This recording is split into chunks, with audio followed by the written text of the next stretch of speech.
Hi, welcome to Kingdom Seekers Circle. This is the fourth video, and we've spent 3 videos in the genealogy. The reason why I did that was there were 3 sets of 14 names, and each of those sets of 14 showed a movement that Matthew is trying to show. The first set was to show that God was establishing a king. The second step was to show that human kings, they fall into rebellion, and that had led to the exile. The third set of 14 shows there's no kingdom established in power, and they're waiting for anticipation for a real king to show up and establish a real kingdom. With that said, Matthew had spent these 17 verses proving something quietly but carefully. Jesus belongs to this Israel's history. Now in verse 18 through 25, Matthew tells us how Jesus enters this story, and it is not how anyone would expect.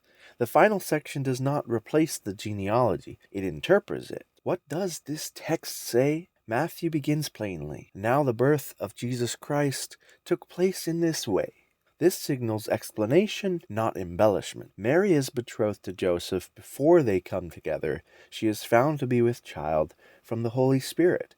Joseph is described as righteous, unwilling to expose Mary to public shame, planning to divorce her quietly. Before he acts, an angel appears in a dream and addresses him. Joseph is told, "Do not fear taking Mary as your wife. The child is conceived by the Holy Spirit. The child will be named Jesus.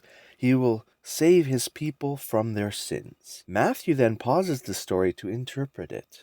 All this took place, he says, to fulfill what the Lord has spoken by the prophet. Now this prophecy is quoted from Isaiah. "Behold, the virgin shall conceive and bear a son, and they shall call his name Emmanuel." Now Matthew continues to explain this, which means God with us.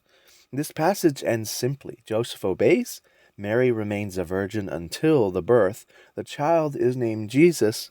There's no spectacle, no dialogue from Mary, no reaction from the crowd, just obedience and fulfillment. Why does Matthew say it like that? Matthew tells this birth story from Joseph's perspective, and that is deliberate. Joseph is the legal bridge between David's line and Jesus' messianic identity. By showing Joseph's obedience, Matthew secures Jesus' rightful place in the genealogy, while also making clear that Jesus' origin is not merely human.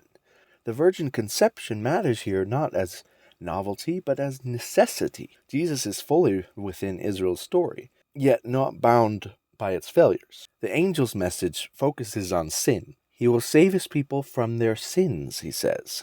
And this answers the tension created by the genealogy. Kings had failed. The exile indeed happened. Restoration requires more than just a throne, though.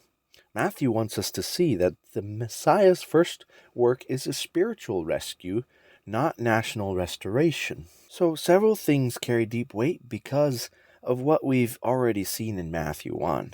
Joseph, son of David, he says, this title ties the birth narrative directly to the genealogy. Joseph does not generate Jesus, but he names him and adopts him and brings him into the Davidic line. The promise moves forward through obedience, not by biology alone. 2 names, 1 identity. Jesus is given 2 names. One, Jesus, which describing what he does, and Emmanuel, describing who he is. Jesus saves, and Emmanuel stays. After exile and after silence, after centuries of waiting, God is not sending help from afar. He is coming himself. There is no throne. There's no palace, no announcement to Jerusalem. This matters. After 3 carefully structured genealogical sections, Matthew shows us that fulfillment does not arrive with visible power. God keeps his promises quietly, faithfully, and decisively. So Matthew 1 ends where it begins, with Jesus Christ. But now we know that he belongs to David's line, and why his birth breaks expectation, and what kind of Messiah he will be. The genealogy asked, how can this promise survive exile? And the birth answers, God comes himself.